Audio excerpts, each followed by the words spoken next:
वर्ष 2025-26 का बजट माननीय मुख्यमंत्री भजन लाल जी के नेतृत्व में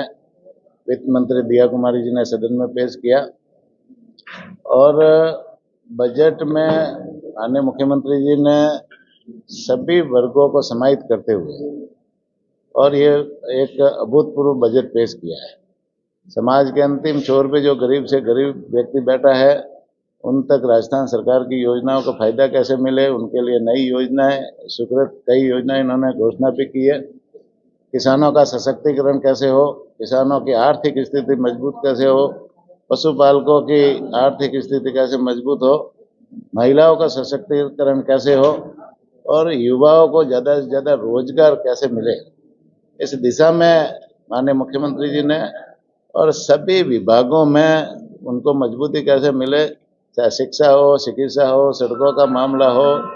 या अन्य डेयरी सेक्टर हो, सभी विभागों को मजबूत करते हुए समाज के अंतिम छोर पे जो गरीब से गरीब व्यक्ति बैठा है उनको मजबूती कैसे मिले, इस दिशा में जनप्रतिनिधियों की मांग के ऊपर ये बजट पेश किया है। तो निश्चित रूप से आने वाले समय में ये राजस्थान के विकास में बहुत महत्वपूर्ण भूमिका निभाएगा और राजस्थान एक विकसित प्रदेश की दिशा में अग्रसर होगा। साथ ही साथ में इससे युवाओं को रोजगार देने की भी घोषणा की है। 1,25,000 युवाओं को रोजगार, सरकारी नौकरियां देने की घोषणा की है और माननीय मुख्यमंत्री जी ने पहले ही विधानसभा में ये घोषणा की थी कि हम युवाओं को 5 साल में 4 लाख युवाओं को सरकारी नौकरियां देंगे, उनको रोजगार देंगे और इसी दिशा में 60,000 से ज़्यादा नौकरियां अभी जिला स्तर पर नियुक्ति पत्र दे करके दी है। अभी 1,92,000 प्रक्रियाधीन है और आने वाले समय में ये 4 लाख नौकरियों की जो घोषणा की है उसके लिए कैलेंडर भी जारी कर दिया है और आने वाले समय में 5 साल में हम 4 लाख नौकरियां भी देंगे। साथ ही साथ राइजिंग राजस्थान के तहत जो आपने देखा होगा जिला स्तर पर समिट हुई और 9, 10, 11 दिसंबर को जयपुर में भी बहुत बड़ा विशाल सम्मेलन हुआ। उसमें देश भर के उद्योगपति आए, राजस्थान के भी प्रवासी बंधु जो देश विदेश में वो भी आए। उन्होंने सरकार के साथ में यहाँ सभी सेक्टर, चाहे डेयरी सेक्टर हो, चाहे खनन का क्षेत्र हो, चाहे पवन ऊर्जा का क्षेत्र हो, सौर ऊर्जा का क्षेत्र हो या शिक्षा चिकित्सा का क्षेत्र हो, पर्यटन का क्षेत्र हो, सभी क्षेत्रों में MOU किए और 35 लाख करोड़ रुपए के MOU हुए और उन MOU को धरातल पर उतारने के लिए भी सरकार पूरी तरह से प्रयासरत है। 35 लाख करोड़ के MOU जब धरती पर उतरेंगे तो निश्चित रूप से उससे राजस्थान में बहुत सारे उद्योग धंधे लगेंगे और उद्योग धंधे लगेंगे तो राजस्थान का विकास भी होगा, विकसित राजस्थान भी बनेगा और प्राइवेट सेक्टर में भी युवाओं को बहुत सारा रोजगार भी मिलेगा। ये भी फायदा राजस्थान को आने वाले समय में मिलने वाला है। इस बार जो बजट में माननीय मुख्यमंत्री जी ने घोषणाएं की है उसमें किसानों का कृषि कार्य के लिए 50,000 नए कृषि कनेक्शन देने की घोषणा की है। 5 लाख डोमेस्टिक कनेक्शन, घरेलू कनेक्शन देने की भी घोषणा की है। किसानों को किसान सम्मान निधि के जो 6,000 रुपये भारत सरकार से मिलते हैं, पिछली बार मुख्यमंत्री किसान सम्मान निधि में उसको 2,000 बढ़ाए थे। इस बार 1,000 रुपये और बढ़ाने की माननीय मुख्यमंत्री जी ने घोषणा की है, जिसका आगे आने वाले समय में किसानों को सीधा सीधा फायदा मिलेगा। साथ ही साथ में किसान आजकल है जो खेती है ना मशीनों से करते हैं, लेकिन माननीय मुख्यमंत्री जी का सोच है कि जो हमारे जो नंदी है, बैल है, उनका भी उपयोग होना चाहिए खेती के काम में। तो बैलों का उपयोग हो, नंदी का उपयोग हो, इस दिशा में माननीय मुख्यमंत्री जी ने कहा जो बैल से किसान खेती करेगा उसको 30,000 रुपये अनुदान के रूप में, सहायता के रूप में उन किसानों को, किसान परिवार को दिया जाएगा और जो किसान परिवार गोबर गैस का कोई संयंत्र लगाएगा तो उसमें सब्सिडी भी दी जाएगी। इस तरह से निश्चित रूप से किसानों को फायदा भी होगा और जो है ना पुरानी पद्धति जो किसानों को बैल से खेती करने की है वो भी उसको बल मिलेगा और नंदी जो रोड पे आजकल छोड़ देते हैं, बेसहारा छोड़ते हैं, उसके भी समस्या का समाधान भी होगा। इस तरह से बहुत सारी घोषणाएं, जैसे पशुपालन के क्षेत्र में है तो जो मुख्यमंत्री मंगला पशु बीमा योजना शुरू की थी, पिछली बार 21 लाख का टारगेट रखा था, वो बीमा अभी प्रक्रियाधीन है और उसको बढ़ा करके मुख्यमंत्री जी ने कहा कि ज़्यादा से ज़्यादा पशुओं का बीमा होना चाहिए, पशुपालकों को फायदा मिले। सीधा डबल करने का काम किया। इस बार बजट में हम 42 लाख पशुओं का बीमा भी करेंगे। इसी तरह से पशु चिकित्सा सेवा है और कैसे विस्तार हो, तो बहुत सारी चिकित्सा संस्थाओं को कर्मोन्नत करने, नए केंद्र खोलने के लिए भी माननीय मुख्यमंत्री जी ने घोषणा की है। तो आने वाले समय में इसका भी फायदा है। डेयरी के सेक्टर में देखें तो 540 करोड़ रुपए के कई जगह नई डेयरी संयंत्र खोलने, पशुआहार संयंत्र खोलने, और जो पुरानी जो डेयरियाँ चल रही है उसके नवीनीकरण के लिए भी घोषणा की है। तो डेयरी सेक्टर में भी जैसे रोजगार बढ़ने की भी ज़्यादा से ज़्यादा महिलाओं को रोजगार मिलेगा और दूध की आवक ज़्यादा होगी तो उससे किसान परिवारों और पशुपालक परिवारों को भी उसका फायदा मिलेगा। इसी तरह से बहुत सारे सेक्टर है, चिकित्सा के क्षेत्र में, शिक्षा के क्षेत्र में, कृषि के क्षेत्र में बहुत सारी जो घोषणाएं हुए, निश्चित रूप से उसका फायदा आने वाले समय में किसान परिवारों को मिलेगा। जल जीवन मिशन की अपन बात करें तो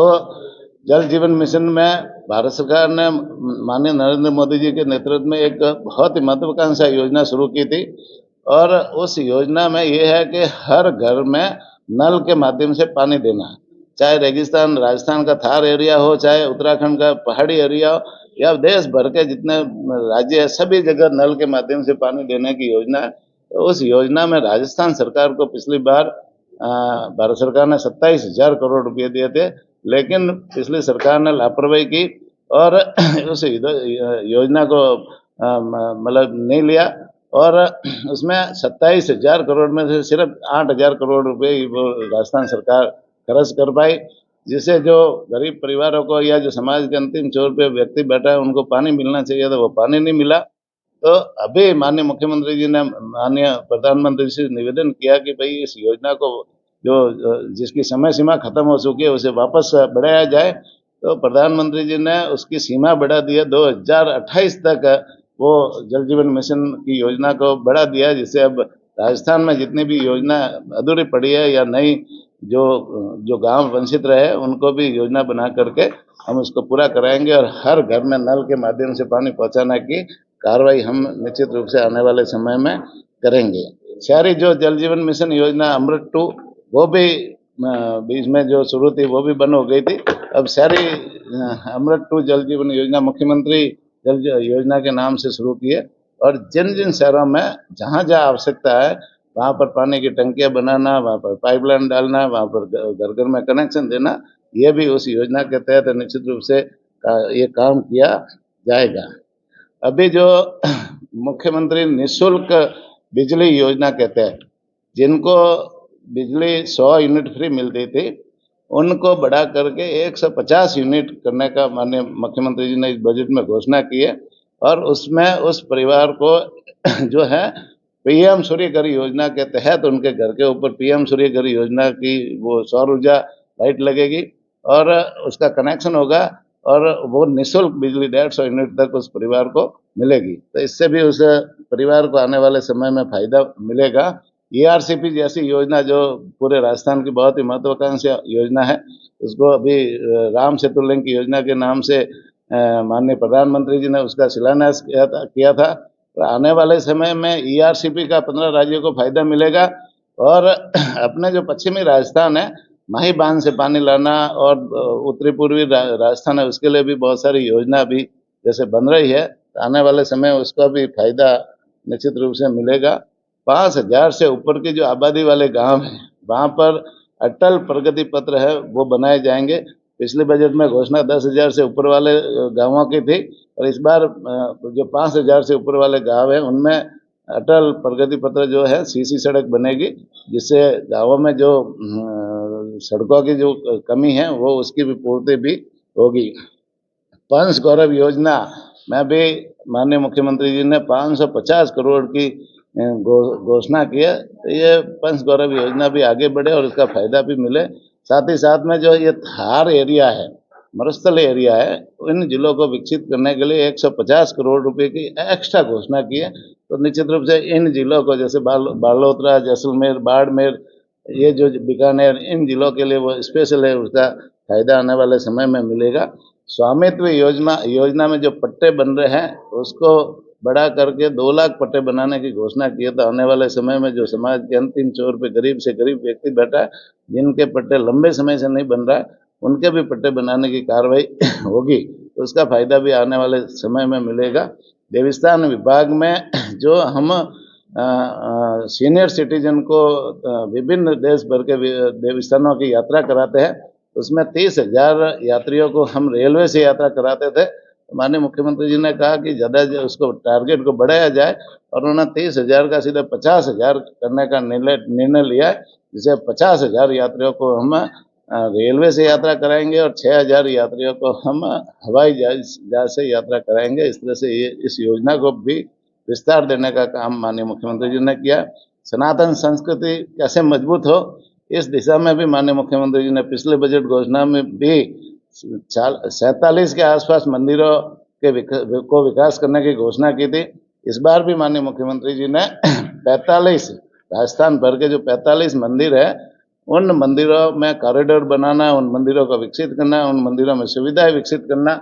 इस दिशा में उन्होंने घोषणा की है। तो इससे हमारे जो मंदिरों का विकास होगा और सनातन संस्कृति को भी मजबूती मिलेगी। साथ ही साथ में हमारे जो देवस्थान विभाग के मंदिर है, वो राजस्थान में 593 मंदिर है। उन 593 मंदिरों के विकास के लिए भी उन्होंने 101 करोड़ रुपए की घोषणा की है, जिससे वो देवस्थान विभाग के जो प्राचीन मंदिर है उनका भी विकास होगा। और राजस्थान से बाहर जो हमारे देवस्थान विभाग के मंदिर है, उसमें भी 60 करोड़ रुपए की अलग से घोषणा की है, उन मंदिरों का भी विकास होगा। इन देवस्थान विभागों के मंदिरों में जो पुजारी, अंशकालीन पुजारी है, उनका लंबे समय से वेतन नहीं बढ़ाया जा रहा था, तो माननीय मुख्यमंत्री जी ने उनकी भी चिंता की और 5,000 से 7,500 रुपये वेतन करने की भी वो घोषणा की है, जिससे उन पुजारियों को भी इसका फायदा मिलेगा। मंदिरों में जो भोगराग का पैसा मिल रहा था, वो